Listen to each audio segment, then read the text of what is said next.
Everyone. धोरण 7 विषय गणित मध्यम गुजराती चैप्टर नंबर 4 सादा समीकरण स्वाध्याय 4.4। विद्यार्थी मित्रों, आगळना तासमां आपणे समीकरणना उकेल समजता था। हवे छे आपेल परिस्थिति मुजब समीकरण रची तेनो उकेल अने अज्ञात संख्या शोधो। एटले के आमां आपणाने समीकरण आपेलुं नथी, डायरेक्ट समीकरण आपेलुं नथी, परंतु शुं करवानुं छे, आपणे समीकरण शोधवानुं छे। तो ए माटे आपणाने क्वेश्चन नंबर 1 आपेलो छे कि संख्याना 8 गणामां 4 उमेरता तमने सहित मळे छे। हवे तमने लोकोने आ जे संख्या आपेली छे एना उपरथी तमारे लोकोने समीकरण बनाववानुं छे, राइट। कि समीकरण बनाई अने पछी तेनो आपणे जेवुं पहेला उकेल मेळवता हता 4.3 मां एवी रीते आपणे तेनो उकेल मेळववानो छे। तो सौथी पहेला ज्यारे पण तमने आवुं समीकरण बनाववा आप्युं होय तो तमारे संख्याने पहेला समजवी जरूरी छे अने ए समजी अने कोईपण संख्याने एक्स धरवानी छे अने ए एक्स धरीने पछी तेमां जे प्रोसेस कीधी होय ए करवानी छे। ओके, तो जो संख्याना 8 गणामां 4 उमेरता तमने 60 मळे छे। तमने कोई संख्या कीधी नथी कि भाई तमे आ संख्यामां 4 उमेरता एवुं कीधुं छे, तो ना नथी कीधुं। तो कई संख्या लईशुं, तो एना माटे आपणे एक्स धरवो जरूरी छे। शुं धरवुं जरूरी छे? एक्स धरवो जरूरी छे। माटे लखवानुं, धारो के कोई संख्या एक्स छे।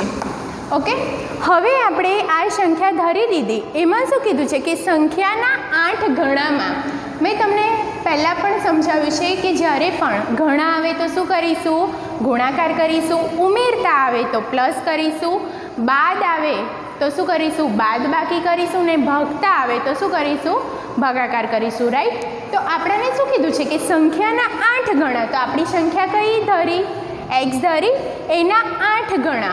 तो एमां लखवानुं कि 8 गणा बराबर एवुं लखीशुं, संख्याना 8 गणा, संख्याना 8 गणा बराबर कोई संख्या कई छे तो एक्स छे, एना 8 गणा एटले 8 गुणिया एक्स थशे एटले 8x। ख्याल आवी गयो। हवे शुं कीधुं छे कि 8 गणामां 4 उमेरता तमने सहित मळे छे। तो 4 उमेरता मीन्स के आ जे परिणाम आव्युं बराबर, परिणाममां 4 उमेरता, तो 4 उमेरता तो शेमां 4 उमेरता, 8x मां, एटले के 8x + 4 तमने 60 मळे छे। माटे आ जे परिणाम छे एमां शुं करवानुं छे, परिणाममां 4 उमेरता मीन्स नहीं तो आવું डायरेक्ट लखी काढीए तो चाले कि परिणाममां परिणाम 60 मळे छे, परिणाम 60 मळे छे। तो जो केवी रीते लखीशुं, तो कयुं परिणाम आव्युं, तो 8x + 4 = કેટલા મળશે, 60 મળે છે એટલે 60। આ આપણાને સમીકરણ મળી ગયું। ખ્યાલ આવી ગયો। હવે તો આપણો પેલો સિમ્પલ દાખલો થઈ ગયો। તમારે લોકોને ખાલી આ સમીકરણ એટલું નવું આવ્યું કે કોઈ પણ સંખ્યા ધરવાની કીધી હોય તો આપણે કોઈ પણ સંખ્યા એક્સ ધરવાની, ગણા કીધું હોય તો ગુણાકાર કરવાનો, ઉમેરી કીધું હોય તો સરવાળો કરવાનો, બાદ કીધું હોય તો બાદ બાકી કરવાની, ને ભાગતા કીધું હોય તો ભાગાકાર કરવાનો, રાઈટ। તો જુઓ આપણને પરિણામ મળી ગયું। માટે 8x + 4 = 60। હવે શું કરીશું, તો આપણો સિમ્પલ દાખલો થઈ ગયો। કોઈ આપણે કઈ સાઈડથી, ડાબી સાઈડથી કઈ સાઈડ લઈ જવાનું છે, જમણી સાઈડ લઈ જવાનું છે। તો 8x ના 8x = ની જોડે કે શું છે, તો 60 છે। તો 60 માઇનસ અહીંયા પ્લસ છે તો ઇક્વલટુની આ સાઈડ જાય તો શું થાય, તો માઇનસ થશે, તો -4 બરાબર। એટલે 8x ના 8x 60માંથી 4 જાય તો કેટલા રહે, 56 56 રહેશે। હવે જો તમને લોકોને મેં સમજાવ્યું છે કે ઇક્વલટુની આ સાઈડ અહીંયા ભાગાકાર ગુણાકાર હોય તો શું થશે, ભાગાકારમાં લઈ જઈશું, ભાગાકાર હોય તો ગુણાકારમાં, અને સરવાળો હોય તો બાદબાકીમાં। તો જુઓ તો અહીંયા શેમાં છે, ગુણાકારમાં છે, તો શેમાં લઈ જઈશું, ભાગાકારમાં। માટે આ x = 56/8। હવે શું કરીશું, તો છેદ ઉડાડીશું। તો 8ના ઘડિયામાં 56 ક્યારે આવે, સીતા 56, તો ઉડાડી દઈશું 8 સીતા 56 માટે x = 7. હવે શું કીધું છે કે કોઈ પણ સંખ્યા કઈ હશે, માટે કોઈ પણ સંખ્યા કઈ હશે, 7 હશે. હવે ખબર પડી ગઈ. હવે જોઈશું ક્વેશ્ચન નંબર 2. તો જુઓ, સંખ્યાના એક પંચમાંશ ભાગમાંથી 4 બાદ કરતાં 3 મળે છે. આપણને એવું નથી કીધું કે કઈ સંખ્યા છે, તો હમણાં જ મેં સમજાવ્યું કે કોઈ પણ સંખ્યા હોય તો એને આપણે શું ધરવાનું છે, x ધરવાનું છે. શું ધરવાનું છે, x. માટે ધારો કે કોઈ એક સંખ્યા x છે. ઓકે. હવે શું કીધું છે કે સંખ્યાના એક પંચમાંશ ભાગથી, બરાબર, કે સંખ્યાના એક પંચમાંશ ભાગ,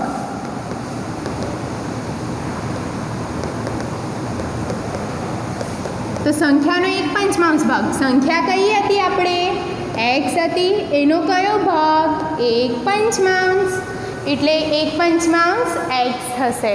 ખ્યાલ આવી ગયું. હવે શું કીધું છે કે 4 બાદ કરતા, તો આ જે પરિણામ આવ્યું, મીન્સ કે પરિણામમાંથી કેટલા બાદ કરવાના, 4 બાદ કરતા, તો કેટલા આવશે, તો જુઓ કઈ પરિણામ હતું, એક પંચમાંશ x, એમાંથી કેટલા બાદ, બાદ એટલે માઇનસ કરીશું. કેટલા બાદ કરવાના છે, 4 બાદ કરવાના છે. બરાબર. બાદ કરતાં 3 મળે છે, તો પરિણામ શું મળે છે, તો લખીશું પરિણામ બરાબર 3 મળે છે. હવે આપણને તો આવડી ગયું. તો કેવી રીતે, તો એક પંચમાંશ x -4 = 3. ખ્યાલ આવી ગયો. હવે તો સિમ્પલ છે. તો કેવી રીતે કરીશું, તો જો એક પંચમાંશના એક પંચમાંશ x માઇનસના માઇનસ 4ના 4 = ને = 3ના 3. હવે શું કરીશું, તો જુઓ એક પંચમાંશ x છે, બરાબર. હવે અહીંયા આપણે માઇનસ છે, તો =ની આ સાઈડ જશે તો શું થઈ જશે, પ્લસ થઈ જશે. તો +4 માટે એક પંચમાંશ x બરાબર 3 + 4 કેટલા થશે, તો 7 થશે. હવે જો =ની આ સાઈડ ભાગાકારમાં છે, તો શેમાં જશે, વિરુદ્ધી. મેં તમને યાદ કરાવ્યું કે કોઈ પણ =ની સાઈડ તો એનો વિરુદ્ધી સંખ્યા થઈ જાય. મીન્સ કે વિરુદ્ધની નિશાની ગુણાકાર હોય તો ભાગાકાર, ભાગાકાર હોય તો ગુણાકાર. તો અહીંયા ભાગાકારમાં છે તો શેમાં જશે, ગુણાકારમાં. માટે આ x = 1x = 7 × 5, માટે x બરાબર 35 થશે. આ તમારો જવાબ. માટે કોઈ પણ સંખ્યા, કોઈ એક સંખ્યા કઈ હશે, 35 હશે. ખ્યાલ આવી ગયો. હવે જુઓ, આમાં ગુણાકાર હતો, આમાં ભાગાકારની રીતે હતો. હવે આગળ, જો હું કોઈ સંખ્યાને 3/4 ભાગ લઈ તેમાં 3 ઉમેરું તો મને 21 મળે છે. તો આપણને કોઈ સંખ્યા આપેલી નથી, તો સિમ્પલ સૌથી પહેલાં શું કરીશું, x ધારીશું. તો કોઈ એક સંખ્યા લખવું પડશે કે ધારો કે કોઈ એક સંખ્યા x છે, રાઈટ. એ સંખ્યામાં 3/4 ભાગ, બરાબર. સંખ્યાને શું કીધું છે, 3/4 ભાગ, 3/4 ભાગ લઈ. તો કઈ સંખ્યા છે આપણી, x લીધી છે, એના 3/4, 3/4 x. તેમાં 3 ઉમેરતા, મીન્સ કે આ જે પરિણામ છે એમાં કેટલું ઉમેરવાનું છે, 3 ઉમેરવાનું છે. તો પરિણામમાં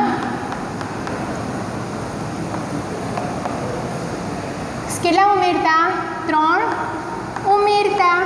તો પરિણામ કેટલું છે, 3/4 x વત્તા 3 થશે. તો મને 21 મળે છે. તો આપણને પરિણામ શું મળે, પરિણામ શું છે, 21 મળે છે. 21 મળે છે. માટે આ પરિણામમાં કેટલા મળે છે? 3/4 x plus 3 is equal to 21 થશે. ખ્યાલ આવ્યો ને? હવે તમારે શું કરવાનું છે? તો સમીકરણ આપણાને મળી ગયું છે 3/4 x વત્તા 3 બરાબર 21. ખ્યાલ આવી ગયો કે તમારે હવે શું કરીશું? તો સિમ્પલ છે કે જે આ પ્લસ છે એનું શું થઈ જશે? માઇનસ થઈ જશે, અને માઇનસ છે એનું શું થઈ જશે? પ્લસ થઈ જશે. તો જુઓ અહીંયા 3/4 x છે, તો 3/4 x અહીંયા ઇક્વલ ટુ તો મૂકીશું જ. અહીંયા 21 છે, તો 21 પ્લસ છે, તો આ સાઈડ જાય તો શું થઈ જાય? -3. માટે 3/4 x બરાબર 18. હવે શું કરીશું? તો તમને લોકોને ખબર છે કે કોઈ પણ સંખ્યાને એ સાઈડ લઈ જઈએ તો શું થઈ જશે? ગુણાકારમાં થઈ જશે, અને ગુણાકારનું ભાગાકારમાં થઈ જશે. તો સિમ્પલ. તો જુઓ માટે x ઇઝ ઇક્વલ ટુ શું થશે? x ઇઝ ઇક્વલ ટુ 18 ના 18 તો રહેશે. આ શેમાં છે? તમારે ભાગાકારમાં છે. જુઓ કે આ શેમાં છે? ભાગાકારમાં છે. તો ભાગાકારમાંથી શું થઈ જશે? ગુણાકારમાં. અને ગુણાકારમાં છે એક્સની જોડે આ શું છે? ગુણાકારમાં છે. તો શેમાં થઈ જશે? ભાગાકારમાં. માટે હવે જો છેદ ઉડે તો ઉડાડી દઈશું. તો 3 × 18 માટે x ઇઝ ઇક્વલ ટુ કેટલા આવે? 6 × 24. માટે કોઈ એક સંખ્યા 24 હશે. ઓકે, આવી રીતે તમારે દાખલા કરવાના છે. હવે આપણે દાખલા નંબર 4 જોઈશું. જ્યારે મેં સંખ્યાના 2 ગણામાંથી 11 બાદ કર્યા તો તે પરિણામ 15 હતું. હવે તમને લોકોને આગળના દાખલાની જેમ તમને કોઈ સંખ્યા કીધી નથી કે ભાઈ આમાં પરિણામ મીન્સ કે આટલામાં ગણા છે, ઓકે, કે કોઈ આ સંખ્યાના 2 ગણા છે એવું કંઈ કીધું નથી.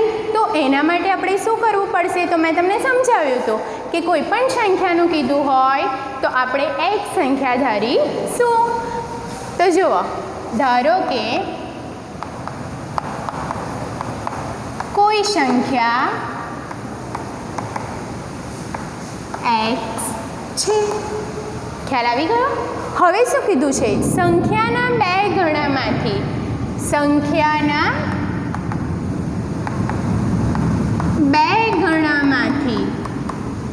તો સંખ્યાના 2 ગણા તો કઈ સંખ્યા હતી? તો x સંખ્યા હતી, એના 2 ગણા. ગણા એટલે ગુણાકાર, તો 2 ગણા એટલે 2x.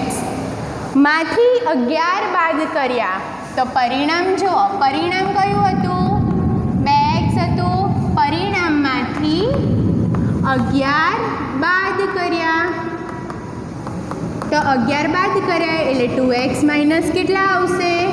11 આવશે. ખ્યાલ આવી ગયો? એટલે આપણું પરિણામ કેટલા થઈ ગયું? 2x માઇનસ 11 થઈ ગયું. હવે જુઓ, તે પરિણામ 15 હતું. હવે શું કીધું છે કે ગણા એટલે ગુણાકાર કર્યો, રાઈટ? અને પરિણામમાંથી 11 બાદ કર્યા મીન્સ કે આપણું પરિણામ કેટલું હતું? 2x હતું. એમાંથી 11 બાદ કર્યા એટલે -11. અને એનું પરિણામ શું આવ્યું? તો પરિણામ બરાબર 15 આવ્યું. તો કેવી રીતે? તો શેનું પરિણામ 15 આવ્યું? તો આ જે આવ્યું એનું, તો 2x - 11 બરાબર 15. જો બની ગયું કે કોઈ એક સંખ્યાના 2 ગણા એટલે 2x 11 બાદ કરતા -11 પરિણામ 15 ઇક્વલ ટુ 15. ઓકે, હવે તો આપણને સમીકરણ મળી ગયું. હવે દાખલો એકદમ સહેલો. તો જો 2x - 11 બરાબર 15. ઓકે, તો હવે શું કરીશું? તો મેં તમને સમજાવ્યું છે કે કોઈ પણ સંખ્યા છે તો જમણી સાઈડથી ડાબી સાઈડથી જમણી સાઈડ લાવવા માટે માઇનસનું પ્લસ થશે. ફરીથી સમજાવું, માઇનસનું પ્લસ થશે, પ્લસનું માઇનસ થશે, ગુણાકારના ભાગાકાર થશે અને ભાગાકારના ગુણાકાર થશે. ખ્યાલ આવી ગયો? તો જો 2x ના 2x તો રહેશે જ, બરાબરના બરાબર. અહીંયા 15 છે તો 15, અહીંયા માઇનસ છે તો આ બાજુ જાય તો શું થશે? +11. માટે 2x ના 2x 15 + 11 કેટલા થશે? 26 થશે. હવે જો ઇક્વલ ટુની આ સાઈડ ગુણાકારનો સંબંધ છે તો આ સાઈડ જશે તો શેમાં જશે? ભાગાકારમાં માટે x = 26 બાય શું થશે? 2 થશે. હવે જો શું કરીશું? છેદ ઉડાડીશું. તો 13 દુ 26. તો x બરાબર કેટલા આવ્યા? 13. માટે કોઈ એક સંખ્યા લખી કાઢવાનું. માટે કોઈ એક સંખ્યા 13 હશે. ખ્યાલ આવી ગયો? હવે જોઈશું ક્વેશ્ચન નંબર 5. ઈલાએ એક સંખ્યા ધારી, જો તે તેમાં 19 ઉમેરે છે અને મળેલ સરવાળાને 5 વડે ભાગે છે તો તેને 8 મળે છે. હવે જો ઈલાએ કોઈ એક સંખ્યા ધારી, તમને કીધું નથી કે ભાઈ આ જ પર્સનલી નથી કીધું કે આ જ સંખ્યા ધારી છે, તો એના માટે આપણે શું કરવું પડશે? ધારવી પડશે. તો કોઈ એક સંખ્યા કઈ હશે? તો x હશે. ઓકે, તો ધારો કે કોઈ એક સંખ્યા બરાબર x હશે. જો તેમાં 19 ઉમેરતા, તો જુઓ સંખ્યામાં